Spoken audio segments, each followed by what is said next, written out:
there is something called the Nigeria factor. That would be the major one. What is the Nigerian factor? That you need to have plan A, B, C, D, E, F, G. Yeah. Because things change overnight. What's working today could be overturned tomorrow. Hey guys, welcome to How They Did It with TriciaBiz. On this show, I take you behind the scenes of successful African entrepreneurs, change makers, and creators, showing you the journeys that led to their success. So we are in the quiet city of Abuja, the capital of Nigeria, and we touched down here to chat with a very daring and ambitious business owner who at age 21 decided to pioneer the nail care industry in this city. Now, 11 years on, she's still in business and has gone on to offer over 41,000 pedicures and counting. You want to find out how she did it? Let's go in.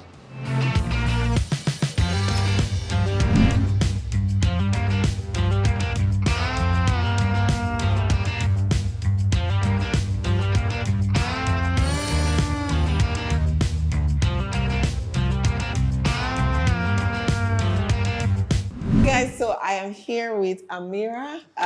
She's the founder of the premier nail spa and wellness center in Abuja. Hi, Ameera. Hi, Trisha. Thank you for having us in the capital. Is this capital? Does Nigeria even have capital? It is the capital, yes. It's the FCT. Fantastic. So we'll be talking about her journey. She's run this business for 11 years now. So tell us, what was it like? Let's go all the way back. What was it like growing up with your grandma?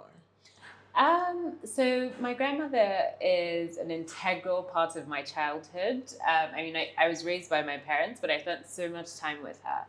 And she is what I would define a natural beauty. She was always very into, personal grooming, but with what we would consider organic routines today. So she was big on her manshanu because she's Fulani. Okay. She was big on her henna to beautify her nails. So I always used to have that done when I was younger. And I think it's safe to say that's where my interest in nail care stemmed from, because I was always interested to see other ways in which, your hands and feet can be beautified. Beautiful. Yeah. Fantastic. So do you think that outside of your grandma, was there anybody in your family growing up that kind of maybe influenced you to turn to business? Absolutely. My father was a renowned international business executive. He was very well known for being the first in many things. Okay. And I feel like I've sort of towed the same path, with Nail Bar being the first nail spa in the FCT. Okay. My mother also is a lawyer, but she also had a very entrepreneurial streak. And she was also very fashion forward. So even in terms of like the nail care, she always had red nails on. So you'll find me with red nail polish on in pictures as young as 3 years old. Yeah. Okay. Yeah. So fast forward, you go through different schools. So I was reading and I'm like, she must have schooled in a million places. From Lagos to London and back, and then what was that for you, going through different cities? It was very interesting. Like I said, both my parents were, very enterprising, very adventurous. So we lived in many different cities. So I've experienced education in Lagos, in Kaduna, as you said, in England for the most part. But I think what that did was just open me up to different cultures, different perspectives. And it's helped me fuse a bit of everything I've experienced from the varying cultures to create what is my own unique style. Okay, so when you had your degree, did you think that this is where you'd be after that? That's a very interesting question, because halfway through my degree, I knew that this was what I wanted to do. So I was in my first year of studying politics and international relations. And I remember calling my mum up and being like, Mom, can I switch to this other college that does beauty? And she was like, you're studying politics and international relations. You want to leave that so you can be scrubbing toes. I don't really understand. You know, a typical African response. And she said, you know what, when you finish this, then you can go and do that. But I knew that I'd be exhausted by the time I was done with my degree. So I ended up doing a part-time course while I was studying for my degree. So by the time I'd actually graduated, I had already gotten my first qualification in the beauty space, as well as my degree. Amazing. So how did this idea come about? It's interesting. I had just come back. I was doing NYSC, and I was having a conversation with a group of my cousins, and we were just talking about the fact that there was no designated nail spa in the FCT. The thing with beauty school is that they teach you everything. So you learn facials, you learn massages, waxing, manicures, pedicures. And I think for me, the in that I saw was that, okay, there's spas in this city, but there's nothing specifically for nails. So my in was nail care. And it was coming from an organic place as well, as I explained with my grandmother and my mother, and, you know, having experiences of nail places in Lagos and around the world from a very young age. Okay, so the idea came, so how did you go about setting up the business? So I had a lot of support from my mum. She connected me with the right people to get me registered. She connected me with funding. Of course. Funding. But I had to do the work in the sense that I literally had to put together a business plan and show how exactly where this was going, because I was, I think, 20 at the time, 20 or 21 at the time. And although she's always trusted me, I think she really just needed to be sure that this was something I wanted to do for the long term, you know, yeah.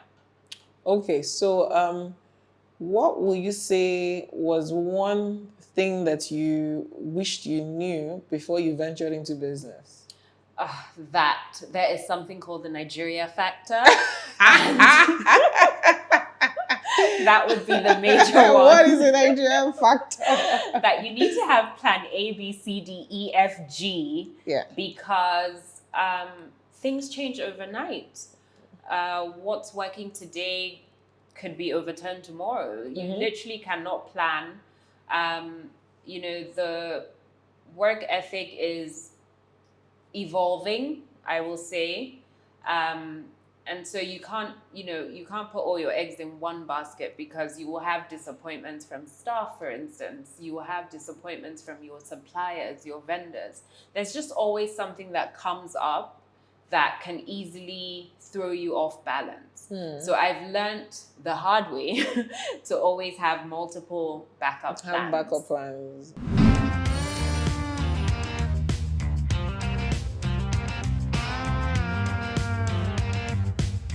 Fantastic. I think that's something that many business owners need to learn and understand, because you just wake up and the regulation has changed. And there was no warning, there was no notice, nothing, and you are left to figure it out. Absolutely. Right? Okay, so you start off this beautiful business, 21 years-ish, thereabout. How did you cope with managing staff and customers? Because if we're speaking in the Nigerian factor terms, they always want somebody older. There's this respect thing, you know, like, is that the boss? No, call me the boss. So how did you manage that? It's so interesting that you said that, because that was exactly my experience. There were some people who would meet me for the first time and be in awe, like, wow, like, you're so young and you're doing this. This is, you know, commendable. And then there were other people that would just be like, who is this one? Like, you know, I was 21, but I think I looked like I was 12. So that didn't help either. There was also the issue with all of my staff being older than me. And of course, there's the age factor, the respect factor that comes with age. So even when things went left, just the way that I was raised, I couldn't bring myself to correct my staff. So I ended up with a lot of handwritten policies. And then I had my mom, of course, coming in to enforce things because it was difficult to sort of make my point and not come across as rude. But I think what also helped in garnering respect for me from my staff was that they saw that actually this is a value add. Like, she's teaching us so much, and it's not about age. It's about the experience and the knowledge. So some of my techs at the time that I started had been doing nails for like 10 years, 12 years, 15 years, 4 years, but they didn't go through a formal education. So somebody else trained them, almost like an apprenticeship. Apprenticeship, yeah. And so there was a lot of unlearning to be done because, you know, there are universal standards to the way that certain things are done, particularly with nail care or beauty therapies. So when they saw that I was actually correcting them on certain things, and they saw that there were easier ways to do things and the correct way to use tools and products, a sort of respect came out of that. And it was, I would say, almost smooth sailing from there. Fantastic. Okay, so back then, 11 years ago, this industry was largely informal. I don't have the data, but say way informal, because then most of the technicians were like the apprenticeship thing you spoke about, you know, they learned it from someone who learned it from another person. And when you just go there, the way they speak, the way they address you, the way they service you, they're like necessary evils. Because you need the nail fix, but you just can't stand the attitude. So how were you able to find people who were willing to move out of that and come into a new era of international standards? So when I started out, I actually didn't know that it was informal. I had seen a beauty school in town, and I thought to myself, oh, this was at my business plan writing stage. I thought, oh, when I'm ready, I'll just go there. They'll have a pool of students that I can, you know. They didn't tell me. So I get there, and I think there was one teacher and like one other student. It just hadn't kicked off. So I put out the word. I had one person come to me who had a team of people, and he was like, oh, he manages these people, they can, you know, work for me and whatnot. 2 weeks before training, they were supposed to show up. Nobody showed up. Literally, my foolproof plan gone. I then put out an ad on my window, and I guess as people were passing by, 2 people came in. One lady, which I had known from when I used to go to like salons when I visit. So she came on board. She was very excited, and she then brought on other people. That's when I realized there was an informal network, you know, and they all know each other. And I think she played a vital part because she was able to say, listen, watch this woman and see what it is that she's doing. If we key in, it's for our betterment, you know? So they all sort of grew with me. And like I mentioned earlier, just seeing how what they would spend 30 minutes doing the wrong way, they were able to do in 10 minutes the right way. I was like, oh, okay, she must know what she's talking about. So it was easy to easier key in. After that. Yeah. Okay.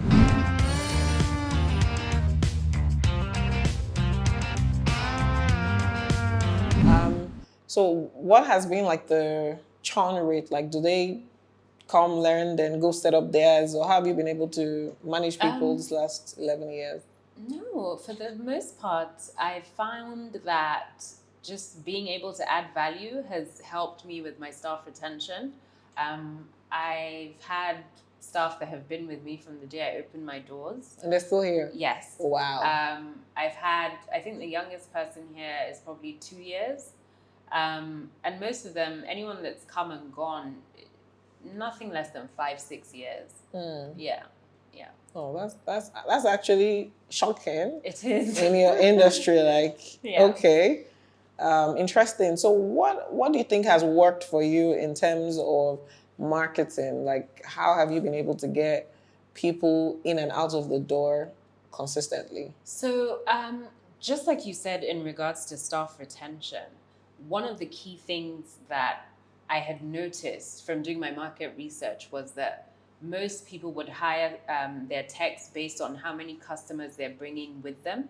So wherever they work, they build up a database for themselves and then move. And when they move those, they move with exactly. And I remember thinking to myself, that is not going to happen with me. I need to establish this brand as the pull factor, not the people working there. So it was very important for me from the get-go to have a narrative around my brand.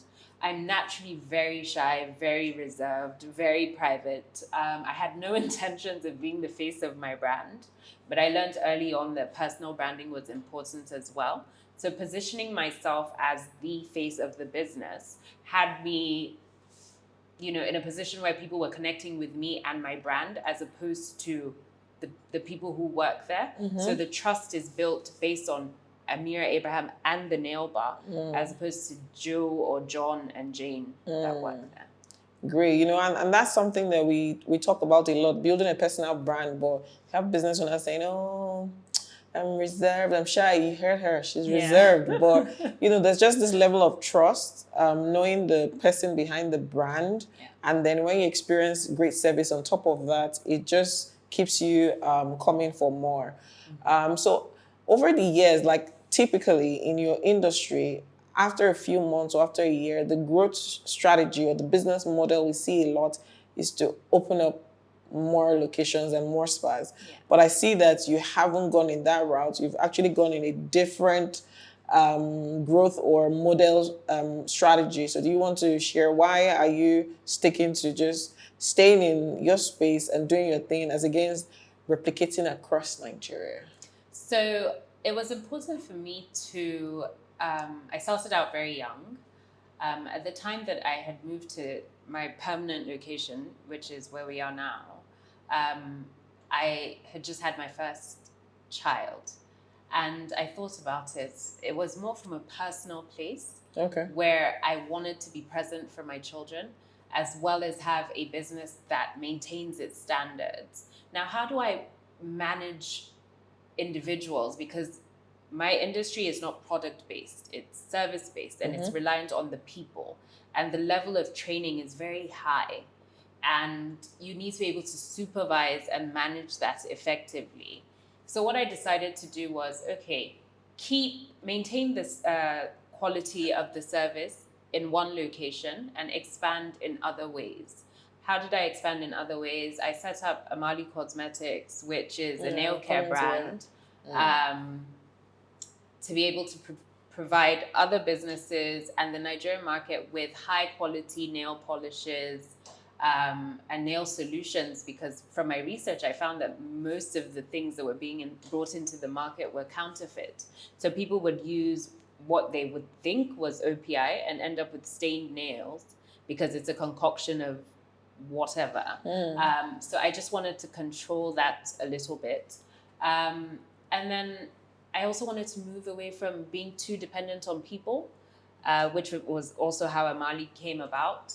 And then with, I guess, my intellectual side came the Full Step book, in which I just shared, my business experiences, my mistakes. And I've also turned that into an online course, one-on-one workshops, and things like that to help other businesses. So I think I found a way to grow beyond one location, using other products and tools, but reaching a wider audience. So people are not just thinking of me as the place to go to for nails, they're also thinking of me as a business guru, an industry expert. This is me interrupting your watch time to tell you to like this video, share it, and also subscribe to my channel. You're still watching How They Did It with TriciaBiz. Great. Many people are not thinking about growing as experts, so I think that's actually interesting. So in what year did you decide that, I want to add products to my growth strategy? And how has the acceptance of the products been? How do you market it? Where do we find it? What's the distribution? So with Amali was birthed in 2017, officially launched, but I had started the process as far back as 2014. And this was now 3 years after setting up the nail bar. Like I said, I wanted to move away from being too people focused, and I also wanted to reach a wider audience, but also, bridge the divide in the market in which counterfeit nail products were being sold. I don't know if you've noticed, but it's only been a few years since people are conscious of what they do with their nails. It's always been more about makeup or skincare. The nail care industry is borderline underrepresented. It's not as popular. So it was just to bring that attention and also have a product that would enable me to educate the nail tech workforce with. It's not enough to say, do this way, do it that way. And I don't have a homegrown product that I can, practicalize the information I'm sharing with. So that's been great. It's been primarily online for the nail lacquers in terms of distribution. But for the gels, because those are professional products, we do business to business sales with that. Okay, so do you have a different team that manages that? Yes, I do. Completely different team. Otherwise, it's I think it's important to mention this. It can be very overwhelming when you start to have one group of people doing multiple. Everything. Yes. Yeah. Okay, so seeing that there are different aspects to the business, how have you been able to effectively manage everything? When did you take structure really serious, and what processes have you put in place to ensure that everybody is functioning at optimal levels and you actually have the time you want to nurture your young family? Yeah. So as I mentioned at the very beginning, I had a handbook because of the age factor and not feeling bold enough, I guess, to correct my staff. I also felt like if they knew what they were signing up for, there would be no surprises down the line. So from the get-go, I always had a handbook, a staff handbook. I had a company policy. At the time, I didn't even know what they were called, right? But my mind just worked in that way. And I've always been a structure person. So I had that. And over the years, I've built up on that.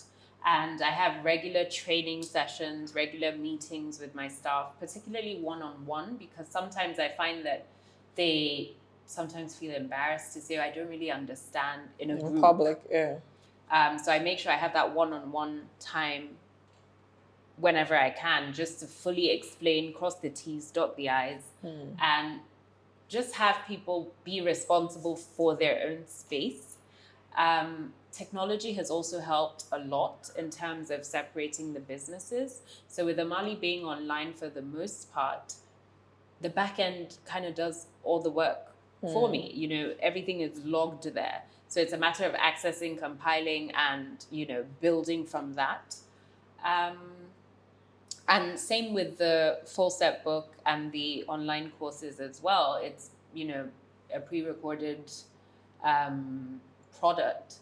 So it's there, you buy it, I see what's going on at the back end. It's all sorted. Exactly. So I've leveraged on those two things to sort of help make life a little bit easier for me. It doesn't reduce the workload per se, because I find that, working with the brain is a lot more tasking than just physical, because you're constantly having to strategize and look for, solutions. So, yeah. Okay.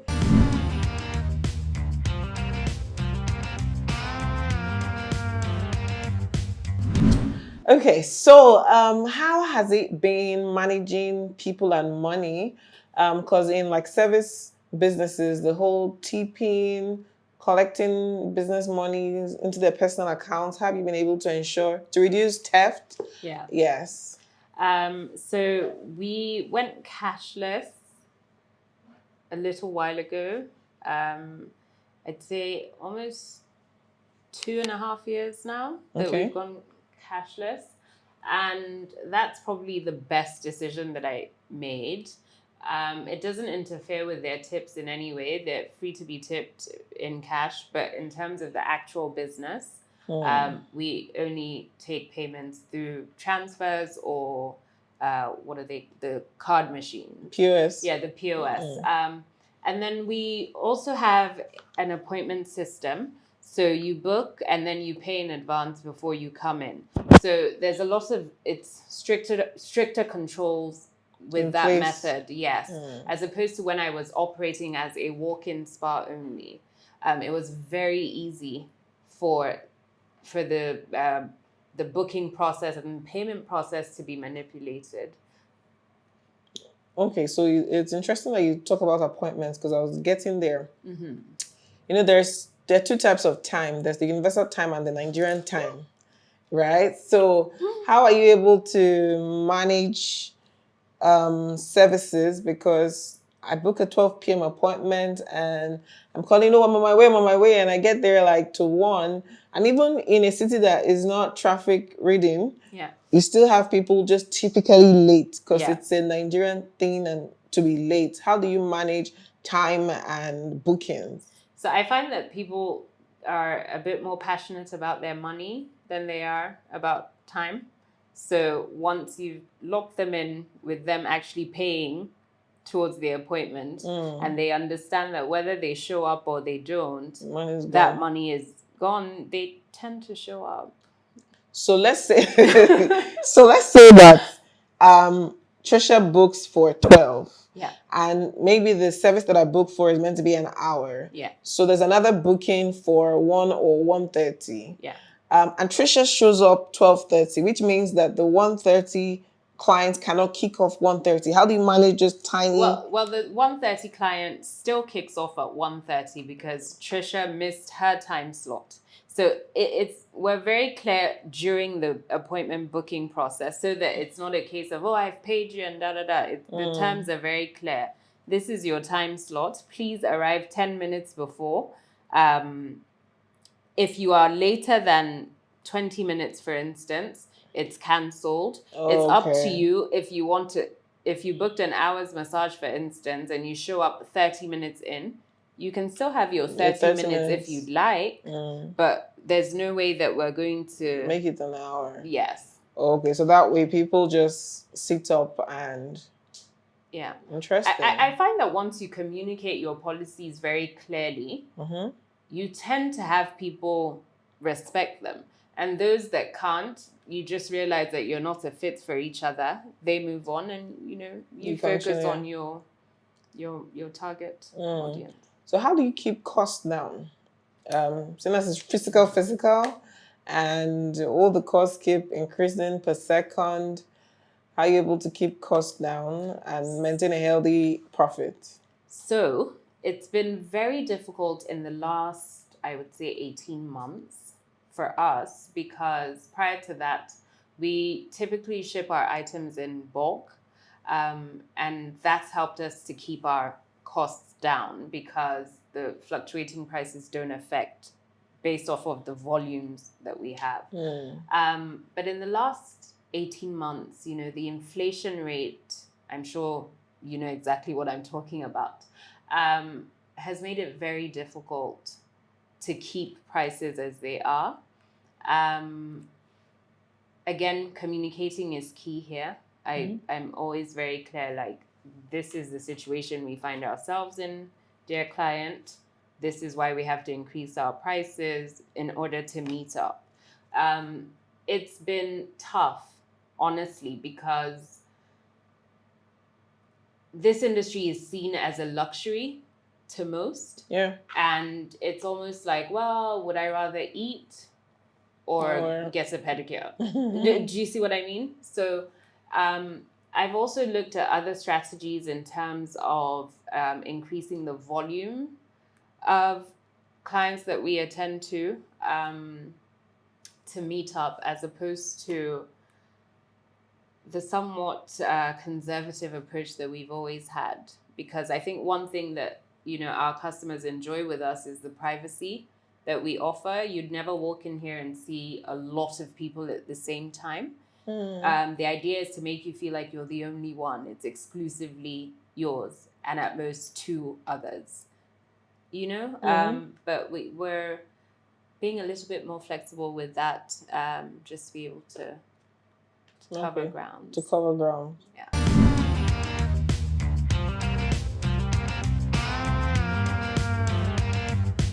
Okay, I'm going to put Ameera on the spot. Do you know how many pedicures your team has done in the last 11 years? Yes, actually, I do. I would say a little over 41,000. Oh, pedicures. wow. Yeah. That's a lot. A lot of feet scrubs. Pedicures, yeah, that's a lot. I should get mine done while I'm here, right? But most important is seeing that your business is high touch and COVID kind of shut down everything. How did you bounce back, and how have the numbers been since then?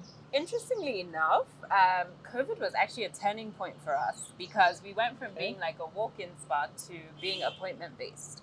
So we went from not knowing if we would have 5 people coming through our doors or 10 people coming through our doors to having about, in an 8-hour day, having 20 confirmed appointments that have paid in advance, because they were so safety and security conscious. And that we've stuck with it, and it's worked for us. So you're saying that with appointments, you're able to track at least how much money is coming into the business because they pay ahead. Exactly. Ooh, that's such a cool strategy, actually. But were you communicating like safety measures to get people really comfortable with coming back in?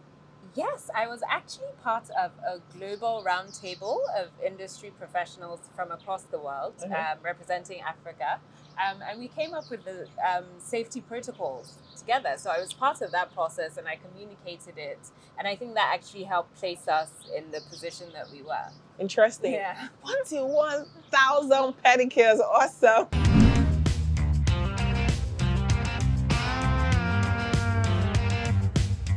Okay, so since we've been here, we've seen a couple of customers come and go.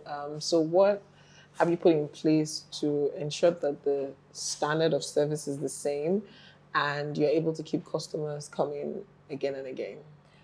So this all comes down to training. We have specific services on the menu, and each member of staff is trained specifically on each service. Oh, okay. So we don't do it all. No, not everyone does. They all have their key strengths, and I try to leverage on that. So yeah, everyone gets trained on the specific service, not once, not twice, over and over again until they get it. And I think that's what makes it very easy for people to have any member of staff attend to them. Okay, so the standard is the same. Standard is pretty much the same. What mistakes have you made in business, and you would advise upcoming business owners, especially beauty business owners, to avoid? First things first would be ignoring my gut instinct. Usually when something feels wrong, it actually is, or if it seems too good to be true, it's more than likely the case. I also find that with staff, it's important to have everything in writing. Okay. Put everything in writing. Yes. Yeah. And in this part of the world, it's important to have guarantors as well.